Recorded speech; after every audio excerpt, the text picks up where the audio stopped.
Queridos amigos, señor senador, amigas y amigos todos de la dirigencia, de los representantes de las diversas ramas,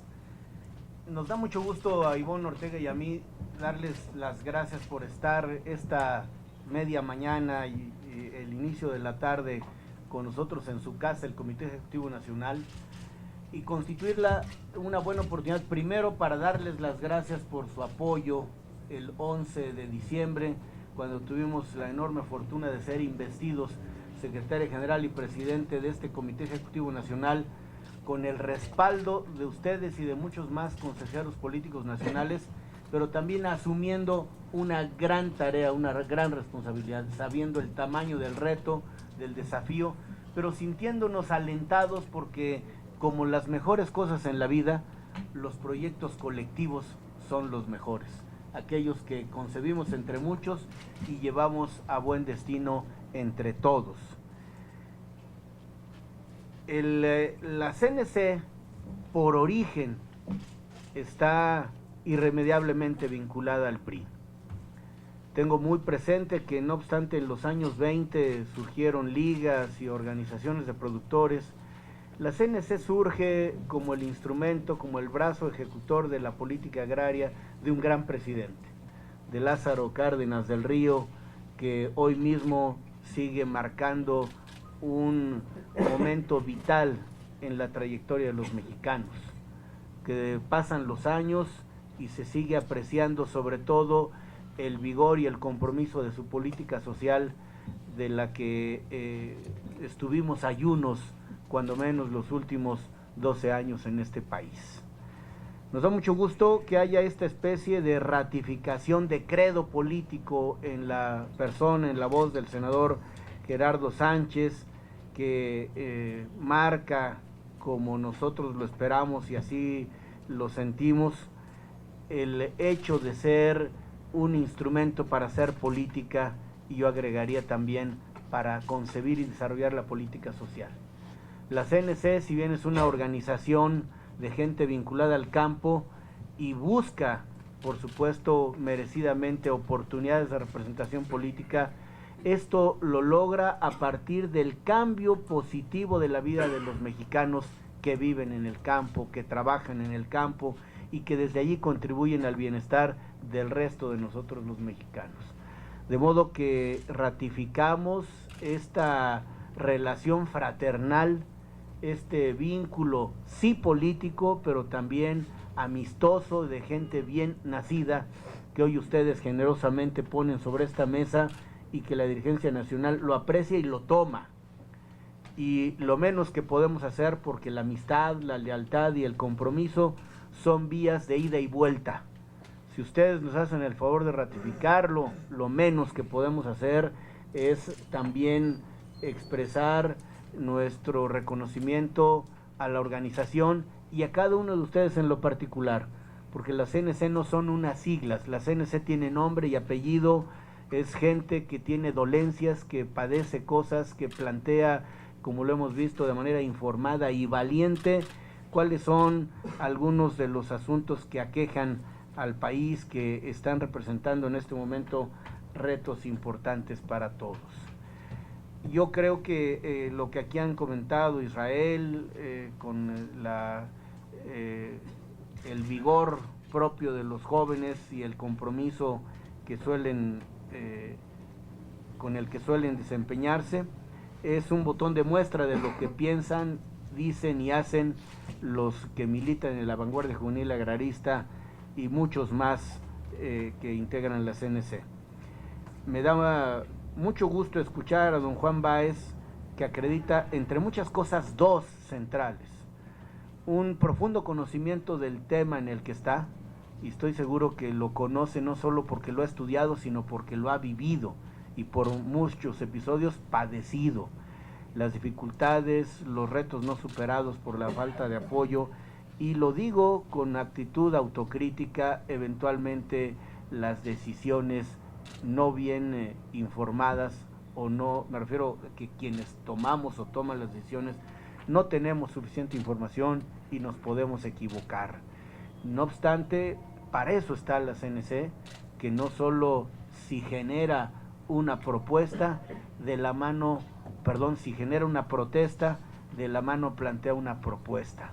que creo que esto es lo que a este país le hace falta, y más en el arranque, después de casi un mes y medio de un nuevo gobierno, que estoy seguro nos devuelve la esperanza a los cenecistas, a los campesinos, pero queremos que así ocurra con todos los mexicanos. Le doy las gracias y también aprecio lo que ha comentado aquí Jesús Rivera, porque evidentemente coincido en la oportunidad importante de transformar al país. Yo creo que esa es una de las tareas en las que el PRI tiene que contribuir desde su sitial, desde ser, como lo dijimos el día que nos hicimos cargo del partido, no un partido del gobierno, sino asumir su responsabilidad como partido en el gobierno, que no nos fusionemos, sino que manteniendo nuestra condición de partido político en un ambiente de normalidad democrática, asumamos el papel que la sociedad nos ha dado de ser un partido que contribuya con el presidente no solo a la estabilidad, a la paz, sino al desarrollo, a la multiplicación de las oportunidades. Enseguida me referiré a algo que ya Jesús tocó, que es el tema electoral, y lo que también aquí dijo Gerardo, que es la suscripción del Pacto por México. Rigoberto Paredes nos comparte la nada grata experiencia que él ha vivido en su estado, pero que todos padecimos en el ámbito nacional, que es vivir en la oposición, cuando parece el reino de la improvisación y el empirismo, cuando parece que llegan personas que suponen que por el solo hecho de adquirir la responsabilidad pública mediante los votos, que siempre respetamos, por arte de magia las cosas van a cambiar. Creo que estamos hoy frente a la enorme responsabilidad y reto de hacer que la conservación del poder, una vez que lo readquirimos en la presidencia de la República, porque de la política nacional nunca nos hemos ido, lo hagamos con inteligencia y con el factor que creo que es inequívoco entre los mexicanos, el de los resultados. A la gente, más que discursos elocuentes, lo que le importa es que las transformaciones positivas se puedan casi tocar, no se puedan solo concebir, idear, pueden llegar al punto que se toquen. Y a nuestro querido diputado, a Pilar Moreno, me parece que él, que recibió primero el apoyo de sus compañeros cenecistas y priistas en general y simpatizantes del partido, lo llevaron a una tarea de representación política que hoy él tiene que convertir en buenas leyes, en buenas normas generales que le den a Enrique Peña los instrumentos para gobernar con eficacia. Yo puedo decir, a manera de resumen de esta parte, que lo que hemos escuchado son coincidencias,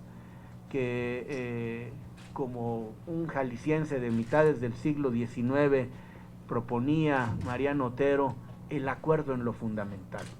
La política es una actividad humana que permite tener muchas ideas, muchos puntos de vista, porque las personas, aún militando en el mismo partido, no tenemos por qué pensar exactamente igual.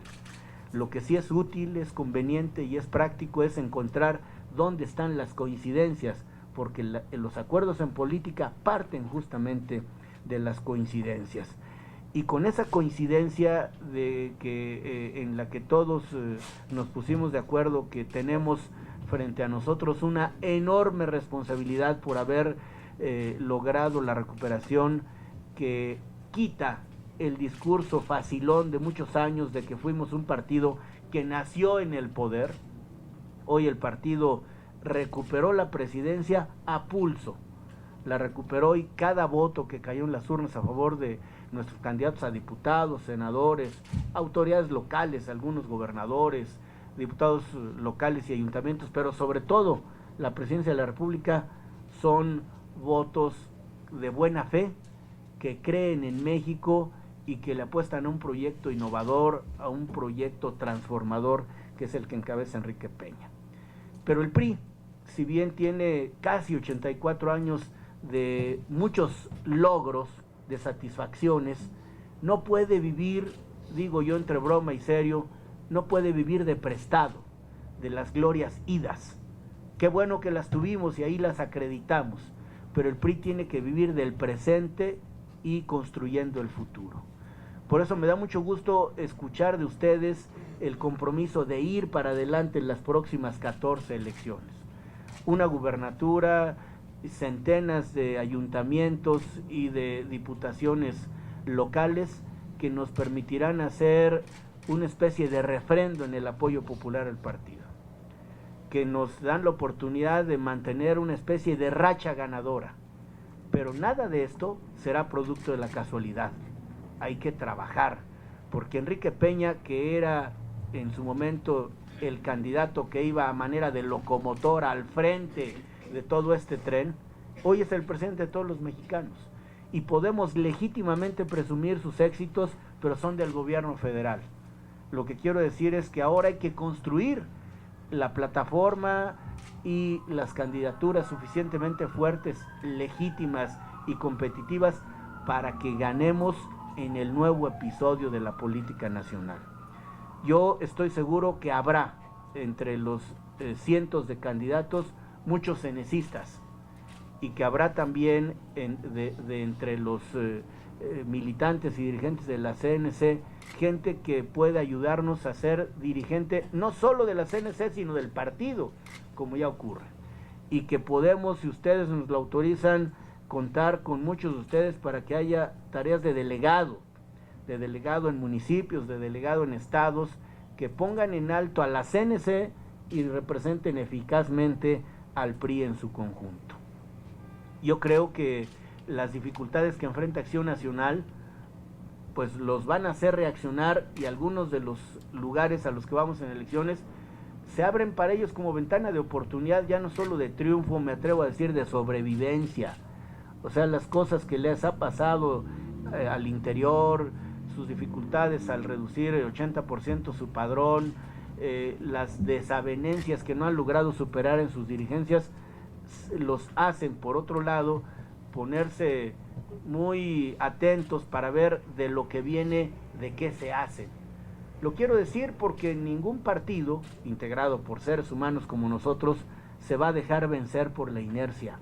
Ellos que tienen necesidad urgente de triunfo van con todas sus fuerzas a tratar de encontrarlo. Y una izquierda que, no obstante que ha nacido y vive dividida, se pueden coagular, aunque sea transitoriamente, con el afán de ganar espacios que han estado perdiendo en los últimos episodios electorales. Con esto, lo único que quiero significar es que las 14 elecciones no serán un asunto sencillo. Traemos una racha ganadora, pero para mantenerla hasta arriba necesitamos todos trabajar muy fuerte y hacer que en cada militante tengamos un activista, es decir, no solo los que votamos por el PRI, sino los que trabajamos por el PRI, y hacer valer, sobre todo en esta elección, la fuerza de la política local. Me explico. No obstante que soy ahora, que somos Ivonne y yo, miembros de la dirigencia nacional, venimos de un estado, y más aún, venimos de municipios, y sabemos cómo se hacen las cosas en ese ámbito.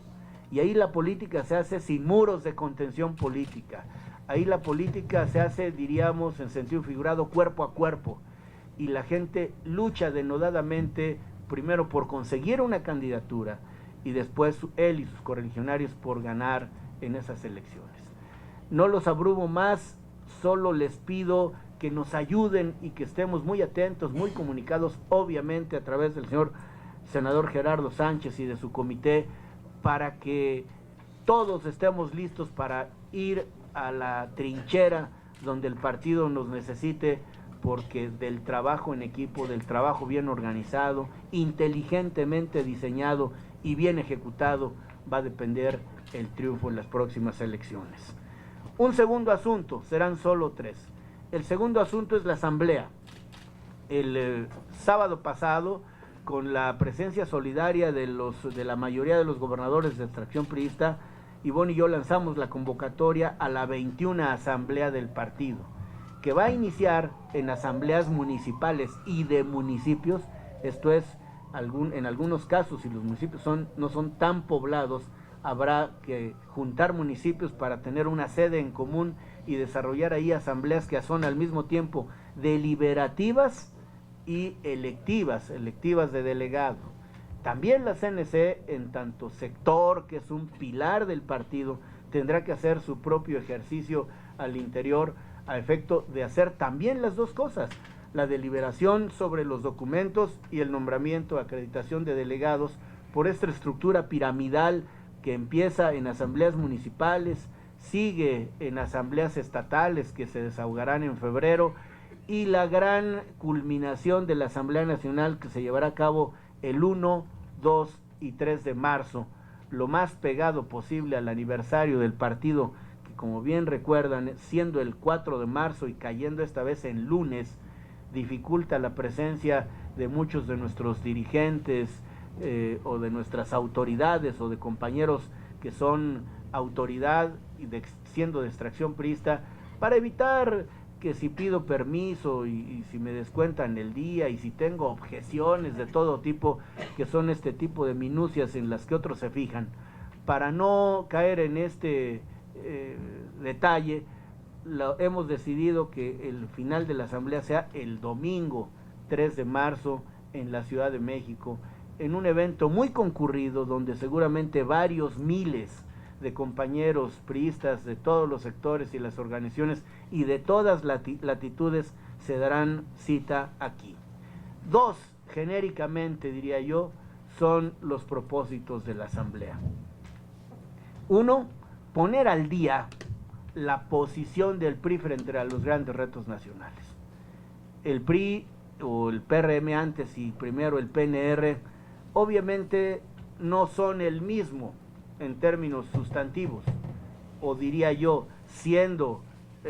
por los principios y valores que lo integraron, manteniéndose en esa línea, la forma de hacerle frente a los retos de cada tiempo ha tenido que, o nos ha obligado a cambiar.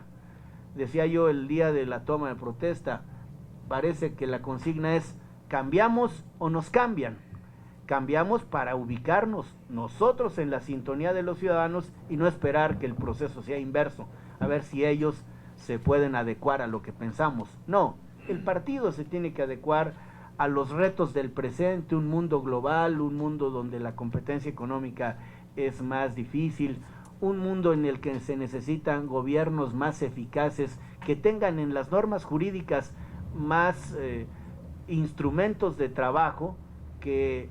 catálogo de límites, de dificultades y de frenos. Entonces, los asuntos del país en lo político, en lo económico, en la política social, en el mundo internacional, y ya concretamente en la educación, en todas las cosas que ustedes conocen, el PRI tiene que ponerse al día. Yo me atrevería a decir, no solo caminar al ritmo de la sociedad, sino avanzar un poco más a prisa para sugerirle rumbo a la sociedad. La segunda gran vertiente es hacer un partido que se gobierne en su interior de manera más sencilla, con órganos de deliberación más sencillos, con estilos de hacer política que no nos pongan camisas de fuerza. Siendo un partido con gran tradición, no puede ser un partido anticuado. Si eres un partido de larga data, pero no puede ser un partido avejentado. Es un partido con muchos años de haberse fundado, pero tiene que ser moderno, tiene que ser ágil, tiene que ser eficaz, porque el mundo en el que vivimos lo exige. Un tercer y último asunto que está vinculado con los anteriores. Enrique Peña, entre muchas de las características que le son propias, es un político concertador, es un político pactista. Su hoja de servicios, su paso por la política en otras responsabilidades así lo acredita. Es alguien que de los 6 años que tuvo a cargo el gobierno del Estado, 4 los vivió con congresos en donde mayoritariamente, o mejor dicho, en donde el PRI era minoría. Y no solo logró grandes aprobaciones por mayoría, sino por unanimidad, echando mano de la capacidad para transigir y para acordar. Solo los últimos dos hubo una holgada mayoría que, no obstante tenerla, no se usó, porque otra vez la concertación fue la característica de la relación con ellos. No podía ser diferente en el ámbito nacional, con todo y que la estatura política de los actores es otra y la complejidad de los problemas también. El 2 de diciembre, como les consta a ustedes tanto como a mí, o sea, solo un día después de la toma de protesta, se firma el Pacto por México, con lo que se demuestra, y esto hay que decirlo para honrar a la verdad, también la intención y la voluntad de otros partidos de ir a una mesa para platicar y transigir. Los acuerdos, decía yo hace rato, se construyen a partir de las coincidencias, y aquí la coincidencia es trabajar por el país. El presidente acreditó, desde presidente electo, no solo voluntad, sino capacidad para construir consensos en el tema laboral. Lo hizo en los primeros días, atendiendo 5 o 6 de los 95 temas que incluyen el Pacto por México, sacando la reforma educativa, que por cierto está a punto de lograr las 16 aprobaciones de igual número de legislaturas para que se convierta en reforma constitucional vigente y se tenga el tiempo suficiente para su maduración y para que una norma jurídica se convierta en política pública y la política pública en acciones, y las acciones las empecemos, como dije, a tocar, a sentir, a ver. Pero los asuntos pendientes son decenas. Vienen, por supuesto, temas que tienen que ver con la competitividad para la economía, temas que tienen que ver con las telecomunicaciones, que en este mundo global son tan necesarias y tan urgentes, temas que tienen que ver con el equilibrio y la salud fiscal, financiera de los gobiernos estatales y municipales, que hoy vemos con, incluso no solo con preocupación, sino en algunos casos hasta con alarma, hasta dónde se ha llegado por la falta de leyes que premien, diría yo, que una evidente salud financiera, pero que detengan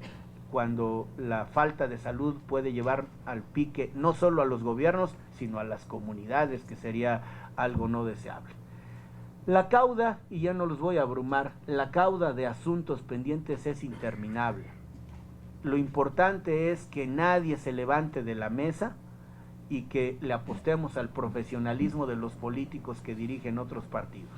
Y digo otros partidos porque en el caso del nuestro no hay lugar a dudas. Nosotros vamos a mantenernos como aliados del presidente sin que esa alianza sea ingenua y ciega. Una alianza inteligente de cara al país, donde podemos opinar, sugerir, ahondar, corregir e incluso llamar a cuentas a quienes, debiéndose hacer cargo de la ejecución de las medidas, pudieran estar en falta. Somos pues el partido que se mantendrá todo el tiempo que sea necesario firme, seguro y proactivo en la mesa del Pacto por México. Pero si bien, y con ello voy a terminar, el pacto lo suscriben las dirigencias y los representantes de las tres grandes fuerzas, el pacto no puede sustituir a la representación política nacional. El pacto sabe que es solo una especie de estación de inicio, pero no es la estación de llegada. La estación de llegada es el Senado, es la Cámara de Diputados y en muchos casos son los congresos locales, que entre todos representan esto que técnicamente se llama el poder revisor de la Constitución. Pues allí que están todos los mexicanos, estamos todos los mexicanos representados, es donde se tendrá la última palabra. Yo les invito a que nos mantengamos atentos, a que estemos en comunicación para que nos permitan difundir cosas que a veces para algunos, yo y me incluyo entre esos algunos, no son suficientemente claras por el alto grado de complejidad de algunas materias. Pues aún las más complejas, los especialistas, si son inteligentes, serán capaces de traducírnoslas al cristiano, al lenguaje de todos los días, para que entendamos dónde están los beneficios que los mexicanos tendremos a partir de los acuerdos políticos. Termino como empecé, dándoles las gracias por estar aquí y reiterando, ratificando esta alianza de origen,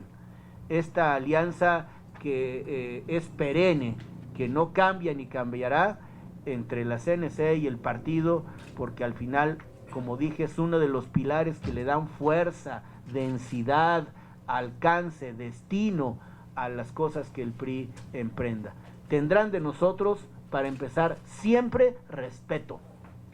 Y adiciono al respeto el respaldo. El respaldo, porque al final, si le va bien a la CNC, no solo le va bien al PRI, le tendrá que ir bien a México. Gracias.